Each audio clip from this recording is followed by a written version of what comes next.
Começa agora o Jornal da Cultura com William Correia. Boa noite. Senado quer impor nova sabatina aos ministros de tribunais superiores para que eles possam permanecer no cargo até os 75 anos de idade. E veja também nesta edição.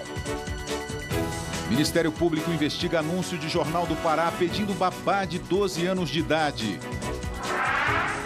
Repercussão do protesto com 200 feridos no Paraná derruba agora o secretário de Segurança Pública. Às vésperas do Dia das Mães, conheça casos de mãe e filha que não se desgrudam. Acordo com a minha mãe, ela faz o café da manhã, a gente vai pra academia juntas, vem trabalhar juntas. Após a primeira vitória na votação do ajuste fiscal, ministro Joaquim Levy tenta melhorar os resultados da balança comercial. Instituto Butantan quer testar vacina de dengue na Índia, enquanto não consegue liberação no Brasil. Pesquisas erram e os conservadores têm vitória surpreendente nas eleições britânicas. Há 45 anos, os Beatles lançavam o último disco da banda, Let It Be. Whisper words of wisdom, let it be. Yeah, let it be. E na nossa bancada estão o historiador e professor da Unicamp, Leandro Carnal, e o advogado Rubens Naves. Participe com perguntas aos nossos convidados por meio do WhatsApp. O número está aí na tela, não se esqueça de se identificar. E também pelo Twitter e Facebook do Jornal da Cultura. Entrada de drogas e armas no Brasil segue em alta apesar dos investimentos do governo no Sistema Integrado de Monitoramento de Fronteiras, o SISFRON, que utiliza tecnologia de satélites. A cidade de Foz do Iguaçu, no Paraná, faz divisa com o Paraguai e a Argentina. Para combater o crime organizado, as Forças Armadas realizam operações em conjunto com órgãos de repressões federais e estaduais. A fiscalização das fronteiras conta com auxílio de drones.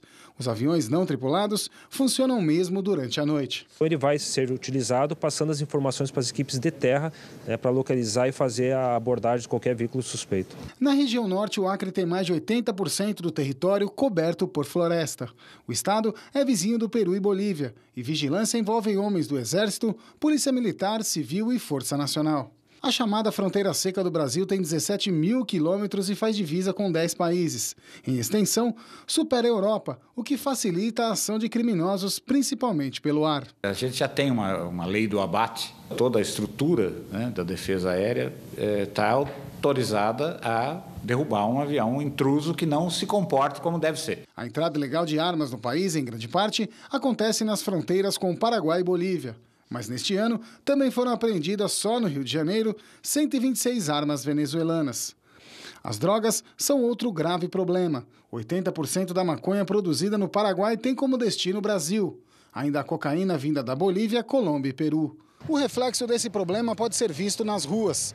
Pontos de consumo de drogas se espalharam por várias cidades do país e popularmente ganharam o nome de Cracolândias. No centro de São Paulo, usuários brigam para consumir a droga. O governo aposta em tecnologia para fiscalizar as fronteiras. O Sistema Integrado de Monitoramento de Fronteiras está em fase de teste no Mato Grosso do Sul. Então, eles vão trabalhar, por exemplo, com aviões, com sistemas eletrônicos, com drones, helicópteros armados, com um número maior de instalações militares, onde haverá esquadrões treinados para esse tipo de coisa. Se o sinal pudesse ser visto de uma maneira física, né, seria assim, uma grande muralha e uma grande cúpula. Leandro Carnal, boa noite. Boa noite. Quer dizer, então, segundo a matéria, que as nossas fronteiras são um espaço, um cenário festivo para traficantes e bandidos. Bom, sejamos justos que todas as fronteiras do mundo são. Imagine a fronteira entre Israel e a faixa de Gaza, ou a Cisjordânia, altamente vigiada, altamente desenvolvida e onde há a presença e a passagem de, inclusive, pessoas de um lado para o outro. A fronteira entre Estados Unidos e o México, que tem muro, monitoramento e milícias extraoficiais. Os coiotes introduzem nos Estados Unidos trabalhadores mexicanos. Um país de 8 milhões e meio de quilômetros quadrados, com um sistema deficitário de vigilância, apesar do que foi dito, é impossível garantir uma fronteira fechada.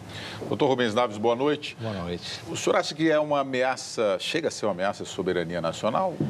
Não, não é uma ameaça. E foi bem lembrado pelo Karnal aqui. Quer dizer, vamos dizer, uma ilusão achar que essa medida vai resolver o problema, em especial do tráfico de drogas. Quer dizer, a experiência americana, por exemplo, na fronteira com o México, foi lembrada aqui. Quer dizer, nesses 40 anos que permeou o governo Nixon até esse século, vamos dizer, nós tivemos um gasto dos americanos no combate às drogas de $1 trilhão. Quer dizer, e os americanos, com todos esses recursos e as suas tecnologias. E com isso, vamos dizer, eles continuam, vamos dizer assim, com a cocaína e com a heroína entrando e a preços baixos e outras drogas que são fabricadas internamente. Portanto, eu acredito que, além dessa medida, precisa de medidas de combate à droga, medidas mais ligadas à educação, medidas ligadas a evitar esses danos e medidas, vamos dizer, que são hoje discutidas, inclusive por uma comissão internacional liderada pelo Kofi Annan, o antigo presidente da ONU, o secretário-geral da ONU, inclusive que faz parte o presidente Fernando Henrique Cardoso. Quer dizer, tem um debate sério e medidas também complementares. Somente essa questão da tecnologia na fronteira não vai resolver. Olha, o Demirval Silva, que aborda um tema curioso e que já teve, também é um tema de debate. O Brasil precisa seguir a teoria do Mujica do Uruguai. É mais barato combater o usuário que o traficante, portanto, temos que liberar o uso de drogas. É uma das medidas a serem debatidas pela sociedade brasileira e ver se efetivamente uma droga como a maconha tem que ter uma outra regulamentação, uma outra forma de lidar com ela. Entendeu? Eu acho que o caminho é esse, o caminho do diálogo dentro da sociedade, com medidas mais efetivas. Karnal N. Torres Granel aqui. O problema do tráfico não seria a brandura das punições? Bom, nós temos sistemas onde a pena de morte, como a Indonésia, para o tráfico, e o tráfico continua ocorrendo na Indonésia. A ideia de que a repressão, essa ideia de um código draconiano, que a repressão representa a eliminação do problema, é absolutamente fantasiosa, ainda que seja o nosso desejo. Mas é claro que a ideia de impunidade, que é muito forte no Brasil, ajuda isso. Mas lembrando que países que matam traficantes continuam sofrendo com o tráfico.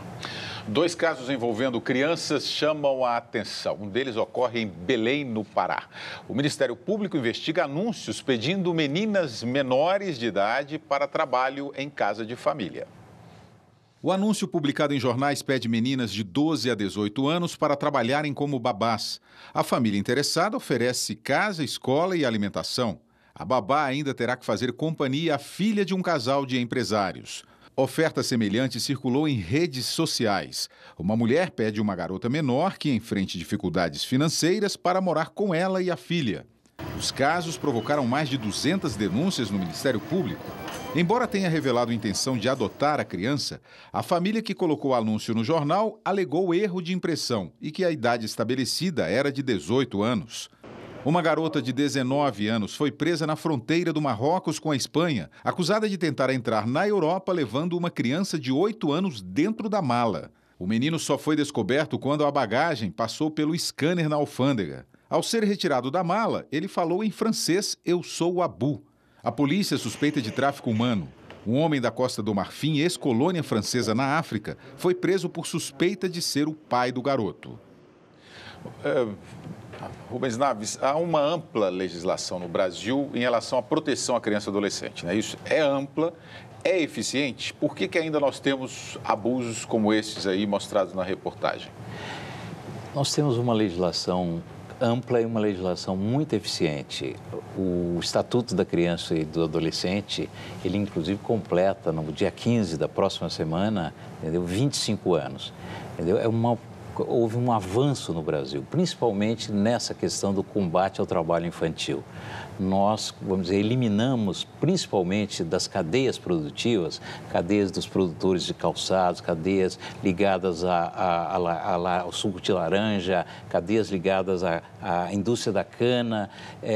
Nós eliminamos, vamos dizer, nós tínhamos há 10 anos atrás 5 milhões de crianças, vamos dizer assim, trabalhando. hoje esse número está em torno de 3 mil. E esse número, ele está na dificuldade, é uma questão cultural também, na dificuldade são trabalhos mais perversos, como esse do trabalho doméstico, do trabalho na agricultura, às vezes, que é muito difícil você combater. Quer dizer, você tem aí um regime em que você descobrir se essas crianças estão trabalhando ou não é muito difícil. Então, no campo, e é uma cultura que a criança precisa ajudar em casa. Até em outros países da América Latina, vamos dizer, entendem que esse trabalho de ajuda em casa é normal, é uma coisa que deve ser incentivada. Portanto, o ECA, essa legislação, é uma legislação que ela vem sendo implementada. Agora, há muito o que fazer, em especial na área da educação, na área da saúde, etc. Mas essa questão do combate ao trabalho infantil, eu acho que a gente tem avançado muito. Karnal, agora ainda não chegou, porque as mídias sociais demoram um pouco, né? Processar a pergunta dos telespectadores, mas sempre eu recebo aqui, quando trata dessa questão, de que as crianças no passado trabalhavam, isso não tirava a dignidade ou até melhorava a questão da responsabilidade e tal. O que você acha dessa questão aí? Bem, lugar de criança, eu sou um professor, lugar de criança é na escola. A legislação prevê ocasiões de trabalho como aprendiz, mas uma criança trabalhando integralmente, sendo babá em casa, é uma herança escravocrata de uma elite que custou aceitar uma legislação trabalhista para os trabalhadores urbanos, que não chegava ao campo, a CLT era urbana, e que resiste muito. Lembrando que este ano, 2015, começamos a falar em fundo de garantia de fato para as empregadas domésticas, algo que os outros trabalhadores gozavam há quase 50 anos, desde a década de 60. Então, nós temos uma ideia ainda escravocrata, nós temos uma ideia de domínio de seres humanos que vão ser instrumentalizados. A ideia que passou, que foi um erro de impressão, queriam 18 anos, vão adotar uma criança de 18 anos que não é mais criança, na verdade é uma mentalidade escravocrata que nós não perdemos até o momento, especialmente nas relações domésticas. Olha aqui, Naves, a Maria Cristina Rodrigues aqui pelo Facebook. Então, colocar uma criança para ajudar dentro de casa e fazer uma faxina é crime. As novelas que as crianças estão fazendo? A Fundação Abrinq, que é uma instituição que esteve ligada ao combate ao trabalho infantil fortemente nesses últimos 25 anos, ela, numa ocasião, fez um anúncio e com bonecos que justamente estimulava o combate ao trabalho infantil e esses bonecos dentro de casa ajudavam a cozinhar, ajudava a arrumar o quarto, etc. Então, uma brincadeira que se fazia na época é o seguinte: a criança não chegava para os pais falavam assim: por favor, vá arrumar o seu quarto, a sua cama agora. Falou: não, a Fundação Abrinq protege os meus direitos. Então, claro que vamos dizer assim, é uma questão de razoabilidade. Claro que a criança precisa ser educada no sentido de ser solidária, de trabalhar, de ajudar nas pequenas tarefas domésticas. Mas isso não é um regime, como foi bem colocado pelo Karnal, quer dizer, não é um regime dessa relação de poder entre o empregador e a criança que está numa fase ainda de formação. Quer dizer, a criança precisa de proteção, de escola e, inclusive, até mesmo de oportunidades para brincar. O Talibã assumiu o ataque a um helicóptero com embaixadores europeus e asiáticos no nordeste do Paquistão. Pelo menos 6 pessoas morreram. Estão confirmadas as mortes dos embaixadores da Noruega e das Filipinas, das esposas dos embaixadores da Malásia e da Indonésia e dos 2 pilotos. Os diplomatas da Polônia e da Holanda foram resgatados com vida. Testemunhas disseram que a aeronave pegou fogo 15 minutos depois de atingir o chão e que não deu tempo de socorrer todos os 17 ocupantes. O Talibã anunciou na internet que derrubou o helicóptero com um míssil. O alvo era o primeiro-ministro paquistanês Nawaz Sharif, que não estava na aeronave. A delegação de embaixadores, jornalistas e autoridades visitava uma região turística em 3 helicópteros. O governo do Paquistão negou que a tragédia tenha sido provocada por um atentado. O Talibã, ligado à rede Al-Qaeda, não tem uma presença forte nessa região. A milícia fundamentalista islâmica se esconde na fronteira do Paquistão com o Afeganistão desde quando foi derrubada do poder por tropas americanas em 2001.